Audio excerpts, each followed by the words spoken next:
બારડોલીથી પડીને આવ્યો છું, હું કોઈ પૈસા લઈને નથી આવ્યો. ભાવ છે મારો કે કાંઈક છોકરો સારું કરે.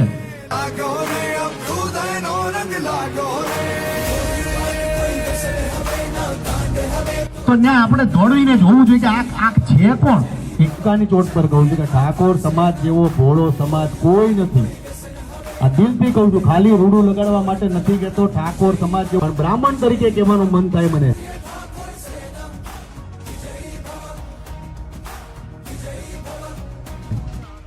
કે સમાજની અંદર શિક્ષણની થોડીક ઉણપ છે, તો સમાજના દીકરા આગળ આવે શિક્ષણ ક્ષેત્રે. મારી ખાસ ઠાકોર સમાજની માતાઓને કહેવાનું કે તમારી દીકરીઓ ભણતી હોય તો ઉઠાડતા નહીં કે ભાઈ નથી ભણવાનું આગળ, એવું નહીં. દીકરીઓને ભણાવો, દીકરાને भणाओ, यदि समाज आगे बढ़े, समाज ना बालको आगे बढ़े.